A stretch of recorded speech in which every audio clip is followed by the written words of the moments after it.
Téléspectateurs, mesdames et messieurs, bonjour et bienvenue sur le plateau de la télévision Renaissance. C'est le journal parlé en français.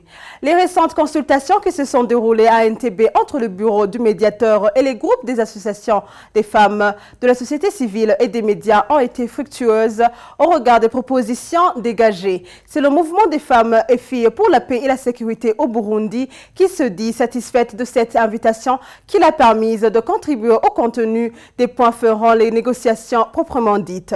Marie-Louise Barichako, présidente de ce mouvement, se réjouit du climat qui a animé les 2 jours de consultation. Je vous propose de la suivre. Ma première évaluation est que je ne suis pas déçue parce que je n'avais vraiment placé aucun espoir particulier dans cette rencontre. Ce n'était pas une rencontre où j'étais allée pour amener des solutions.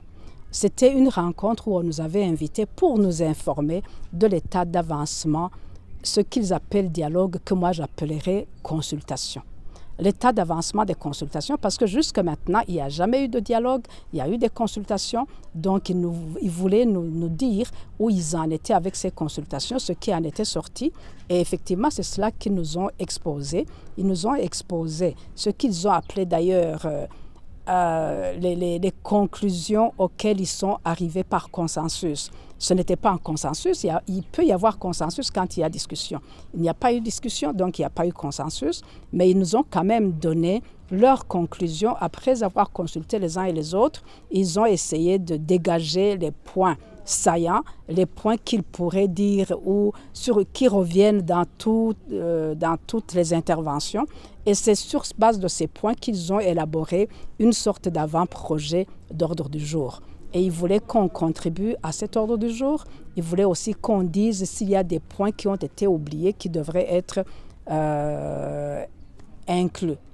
Nous, en tant qu'organisation de la société civile, nous étions très heureux d'être là parce que c'était aussi une première où on invite seulement les organisations de la société civile, les femmes, les jeunes, les médias, pour que nous puissions nous aussi nous exprimer et dire tout ce que nous pensons sur le processus et sur la manière dont ce processus devrait être mené.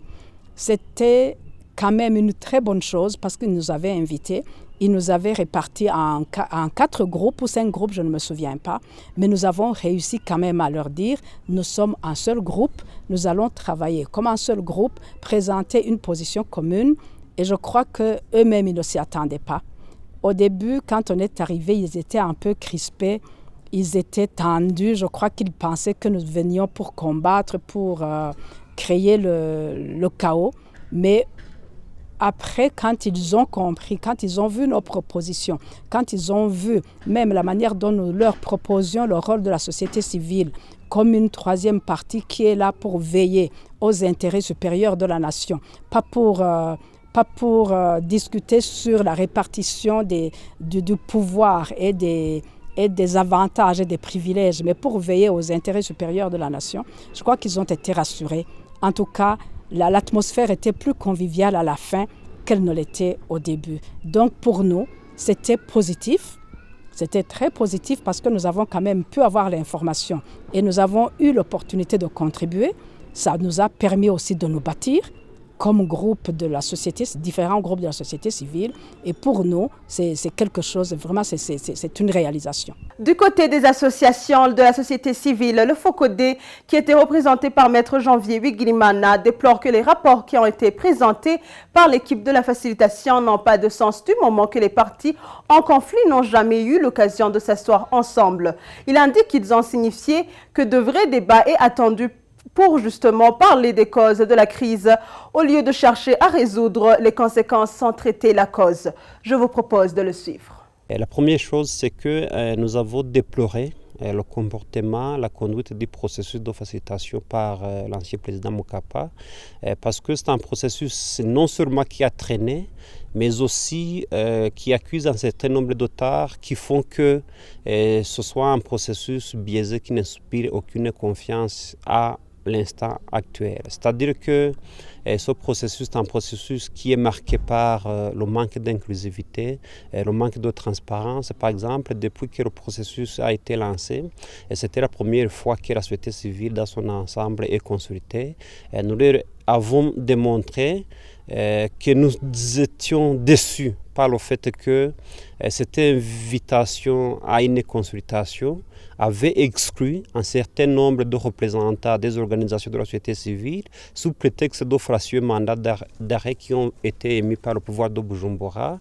Et cette facilitation a été informée que la société civile burundaise en exil était déçue par ce processus qui apparemment est un processus superficiel par rapport aux vraies causes de la crise de 2015 au Burundi. Nous avons démontré qu'il s'agit d'un processus actuellement qui tend à traiter les conséquences en lieu et place des causes de cette crise. Nous avons rappelé que l'origine du conflit burundais actuel prend et que le président Nkurunziza a voulu violer la Constitution et l'accord d'Arusha en voulant briguer un troisième mandat illégal. Et que cette question est une des questions fondamentales qui doit être traitée par cette médiation en vue de trouver une solution durable à la crise burundaise. Nous avons également démontré que certaines propositions émanant des groupes qui sont déjà consultés, ce sont des propositions fantaisistes qui montrent que le Burundi serait dans sa phase de reconstruction alors qu'on continue à enregistrer des assassinats, des disparitions forcées, des cas de torture. On sait que plus de 500 000 Burundais vivent en exil. Cela, c'est une situation insupportable. Nous savons que la sécurité des Burundais est aujourd'hui menacée. Le Burundi vit une situation humanitaire catastrophique. Toutes ces questions, ce sont des questions fondamentales qui doivent être traitées sans fond fuyard, à défaut de quoi la solution prônée par la médiation actuellement, ça serait une solution qui n'arrive nulle part et qui n'est pas à même de trouver qui n'est pas à même de pouvoir résoudre l'actuelle crise burundaise. En définitive, nous avons démontré que la facilitation actuelle doit passer de simples consultations à des vraies négociations parce que jusqu'à l'heure actuelle, on ne comprend pas comment on peut envisager une négociation où toutes les parties ne se mettent jamais ensemble. Nous avons démontrer à cette facilitation que le processus tel qu'il est conduit n'est pas un processus crédible, que c'est un processus qui risque d'arriver à un résultat qui ne rassure pas les Burundais, qui ne rassure pas les milliers de victimes, c'est-à-dire que c'est un processus qui doit être repensé pour pouvoir répondre aux vraies aspirations, à la vraie crise qu'on vit actuellement au Burundi. La plateforme des partis de l'opposition burundaise Senared s'inquiète de la position des chefs d'État de la communauté de l'Afrique de l'Est de soutenir le président burundais Pierre Nkurunziza. Le président de la Senared, Charles Nditije, regrette que leur proposition n'ait pas été considérée par le sommet des chefs d'État, notamment sous le point de l'inclusivité dans les négociations. Il accuse le médiateur d'annoncer un accord qui sera signé entre les partis alors qu'il n'a jamais réussi à réunir ces partis en conflit depuis le début du processus. Je vous propose de le suivre. Nous leur demandions d'infléchir M. Nkurunziza pour qu'il accepte de négocier avec toute l'opposition et ce sans condition et de manière inclusive parce que tout est dit que M. Nkurunziza ne veut pas entendre parler de ces négociations et pour preuve c'est ce forcing vers l'amendement de la Constitution. Et nous étions également inquiets par les propos tenus par le facilitateur qui informait l'opinion qu'au mois de juin, l'accord sera prêt à être signé. Nous nous interrogions sur la provenance, le sérieux de cet accord puisque jusqu'à ce jour, il n'a jamais réussi à mettre ensemble les protagonistes ni à identifier et à nous mettre d'accord sur les points de l'agenda ni sur la méthodologie. De façon que nous sommes inquiets, nous disons, c'est un rapport écrit quelque part, peut-être par le bureau de la facilitation, peut-être avec l'appui du secrétaire exécutif général de l'EAC, dont on connaît les accointances avec le parti CNDD-FDD. Et cet accord-là et qui serait conclu dans ces conditions serait un accord qui n'aurait aucune crédibilité, aucune valeur vis-à-vis du peuple burundais et qui ne pourrait en aucun cas ramener la paix et la sécurité dans le pays. Et malheureusement, à la fin de la session de ce sommet, nous avons constaté que non seulement nos préoccupations n'avaient pas été analysées par ce sommet, mais que plutôt le sommet semblait donner raison, semblait apporter un appui formel au régime criminel de M. Nkurunziza, notamment en demandant l'allègement des sanctions relatives à l'accord de Cotonou à son article 96. C'est aussi la demande de lever les sanctions au Burundi que Museveni a formulé qui inquiète l'opposition. Charles Nditije interpelle la communauté internationale, spécialement l'Union africaine et l'Union européenne, de prendre les choses en main pour éviter que cela soit tard. Encore une fois, je vous propose de le suivre. Ce qui, pour nous, constitue une ingérence dans les rapports Union européenne et le Burundi, parce que chaque pays signe à titre personnel et les engagements qu'il prend ne concernent pas les organisations régionales dont ce pays fait membre. Et cela nous a fortement inquiétés, de façon que nous interrogeons sérieusement sur la détermination, l'engagement, la volonté de la sous-région à venir en aide au peuple burundais qui est en détresse depuis 2 ans.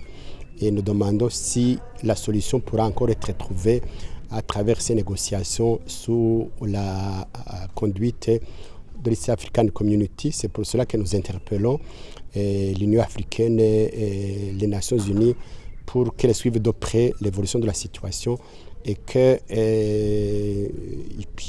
puisse déployer les missions de protection du peuple burundais. Il y va de leur crédibilité et de leur devoir. Bujumbura, la capitale burundaise, a abrité samedi de la semaine écoulée Bujumbura Peace Run, qui est une course qui a rassemblé les citoyens burundais, certains ambassadeurs résidant au Burundi et d'autres participants venus des pays de la communauté de l'Afrique de l'Est.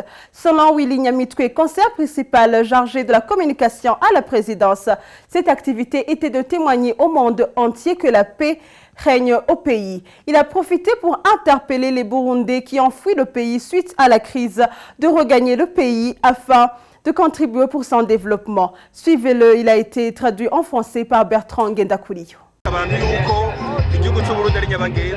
C'était pour montrer que le pays est paisible, faire comprendre aux gens qu'ils ont de mauvaises informations sur le Burundi, comme quoi les Burundais vivent dans l'insécurité. Il est vrai, les personnes qui sont loin de chez nous ne possèdent pas de vraies informations. Cette activité a été organisée par des privés et nous devons les soutenir pour montrer le vrai visage du pays. Ceux qui doutent sur la sécurité du pays, je leur dirai qu'il y a une catégorie des gens qui continuent à ternir l'image du Burundi et le Burundi n'est ni le premier ni le dernier pays qui a été diabolisé. Qu'ils viennent alors contribuer dans la construction et le développement du pays. Pour leur dire également qu'il y a déjà ceux qui étaient réfugiés ces derniers temps et qui sont rentrés aujourd'hui.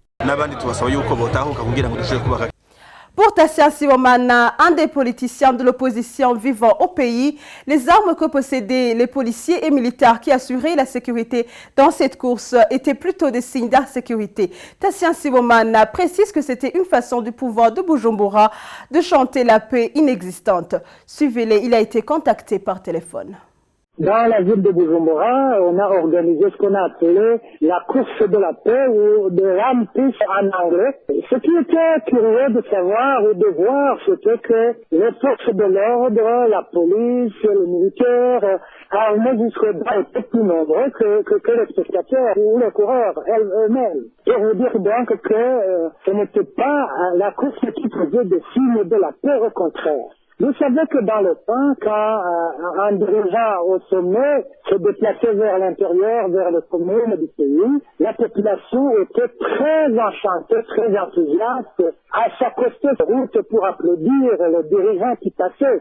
Et le dirigeant était très enchanté en ouvrant les vitres, voire même la portière des véhicules protocolaires pour saluer la foule qui l'acclamait tout au long de la route. Que par hasard, cela se fait aujourd'hui. Pourquoi le dirigeant n'est pas à l'aise? Il aurait été intéressant de chanter la paix si le dirigeant se côtoyait dans la foule avec la population, que ce soit les spectateurs ou les sports, ce qui n'était pas le cas. Je te l'ai dit en connaissance de cause, il était très difficile d'accéder aux alentours du stade de Prince-Louis, de passer, que ce soit par pied ou par véhicule, dans les routes qui approchent le stade de Prince-Louis. Il était tellement sécurisé que c'était peut-être des signes d'insécurité qui apparaissaient. Donc, pour vous dire que ce n'est qu'un événement parmi tant d'autres qui leur donne l'occasion de chanter la paix, alors qu'à longueur de journée, on apprend qu'il y a blessés, des arrêtés arbitrairement, des cadavres qui gisent ici et là. Et la veille de cette course dite de la paix, on a entendu des coups de grenade, des coups de feu, et je pense que cela ne signifie pas la paix. Donc, pour moi, c'est un événement comme tant d'autres qui ne montre rien de si évident de la paix. Tassia Sibomana ajoute également qu'il n'est pas encore temps que les réfugiés burundais rentrent au pays car les gens meurent chaque jour dans des différents coins du pays. Encore une fois, je vous propose de le suivre. Dit que ce qui a été à l'origine de l'exil de pas mal de centaines de milliers de Burundais est connu des Burundais, est connu d'eux-mêmes, est connu même de la communauté internationale. Comme les gens ont pris la décision de fuir pour des raisons qui sont connues, demain, si les signes de paix sont évidents, si la cause qui a fait que les gens fuient le pays, les gens soient tués, les gens soient arrêtés arbitrairement, soient portés disparus, si ces signes disparaissent, et cela ne se fera qu'à travers la conclusion du processus du dialogue inter-burundais et inclusif qui se déroule à l'instant, eh bien ces gens n'auront pas besoin d'être caressés dans le sens du poil pour regagner leur bercail, parce que à plus tard, on pourrait s'enfuir en laissant derrière des biens, des membres de la famille dont ils étaient responsables. Les autres ont abandonné leurs écoles pour vous dire que tout ce monde-là a intérêt à regagner le bercail. Mais il faut que d'abord les causes de leur exil soient réellement exorcisées. C'est par ici que profane notre journal. Merci de nous avoir suivis. À la prochaine.